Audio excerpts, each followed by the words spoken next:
Bonjour à tous. Aujourd'hui, nous allons parler de biberon. Voilà, le biberon.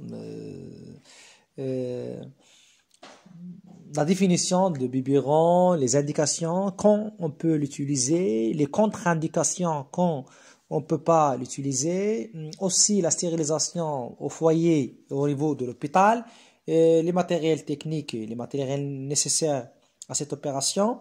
Voilà, et le plus important, c'est le quand et comment donner le biberon.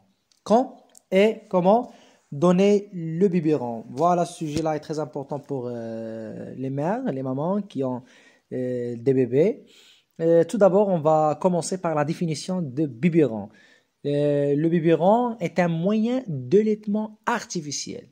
Est un moyen de laitement artificiel. Ce dernier a connu ces dernières années une augmentation observée. Et ce sujet-là, j'ai déjà parlé l'allaitement, l'importance d'allaitement maternel et l'allaitement artificiel, etc.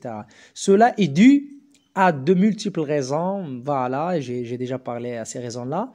Les indications et les contre-indications. Comment et quand on peut l'utiliser et quand on ne peut pas l'utiliser. Voilà, tout d'abord, il faut que je dise, n'oubliez pas de nous soutenir, cliquez abonner et aussi vos commentaires sont très très importants pour nous. Voilà, les indications de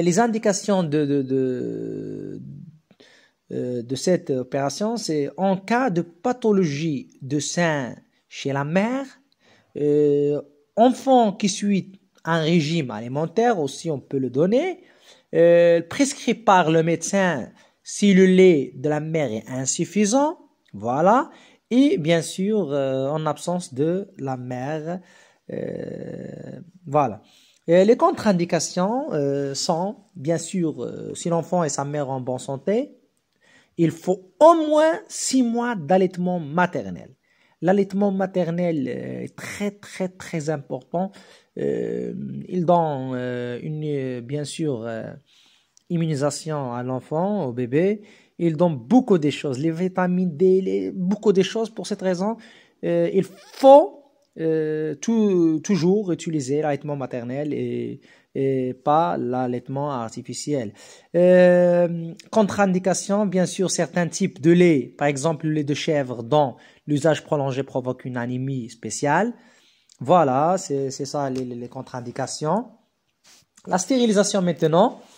La stérilisation au foyer et au niveau de l'hôpital. Au foyer, après l'utilisation, il faut tout d'abord nettoyer le biberon avec l'eau chaude et savon, mettre le biberon dans une casserole contenant de l'eau, porter à ébullition pendant 5 minutes, ajouter les capsules et tétins et protéger tétins, prolonger l'ébullition pendant 10 minutes et égoutter les biberons, capsules et les conserver dans réfrigérateur bien sûr.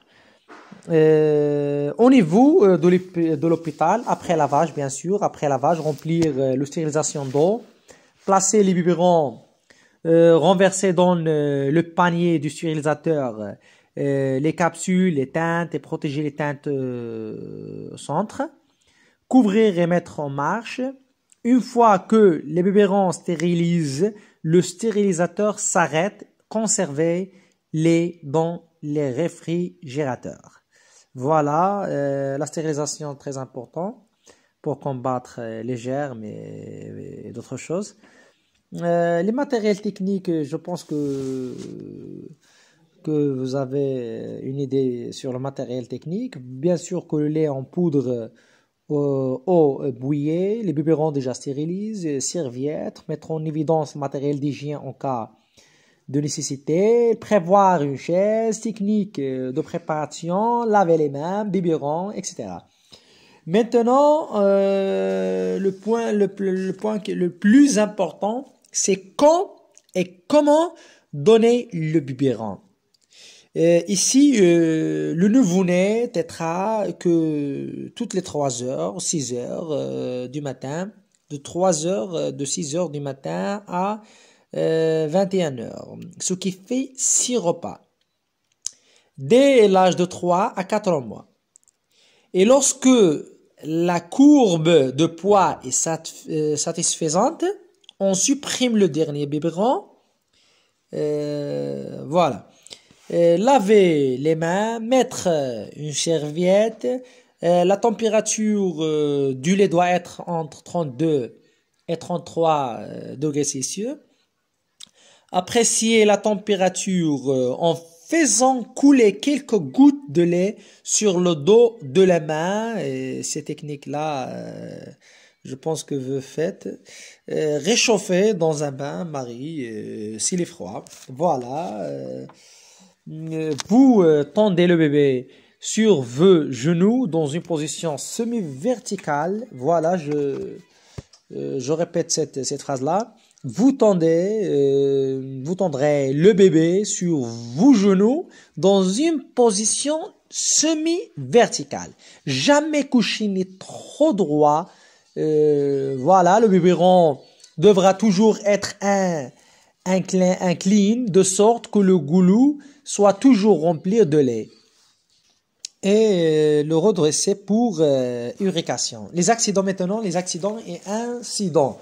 Les biberons trop concentrés déclenchent un mouvement fébrile, fièvre seul et sec, vomissement en cas de non-respecter de dose et horaire. Voilà, il faut respecter la dose prescrite par le médecin et la dose, bien sûr, pendant la dose par rapport le poids de bébé. Et l'horaire, il faut le respecter aussi. Si on donne une dose sur dose, bien sûr, le bébé va vomir. Et voilà. Et en cas de non-éducation, il y a risque de fausse route. En cas de non-éducation, il y a risque de fausse route. Alors, il faut faire attention à cette point-là. La surveillance, mes amis, les circonstances particulières et notamment le poids de l'enfant et rythme de croissance nécessitent des ajustements qui seront établis par le médecin. Et l'adjonction des vitamines doit obligatoirement compléter l'allaitement du nourrisson. Voilà, je pense que j'ai dit les points les plus importants. On a parlé des indications, les contre-indications, comment faire stériler les matériels nécessaires, et quand et comment donner le biberon, les incidents et les accidents, etc. et la surveillance. Et voilà, à bientôt mes amis. N'oubliez pas de faire abonner et de commenter. À tout à l'heure, mes amis.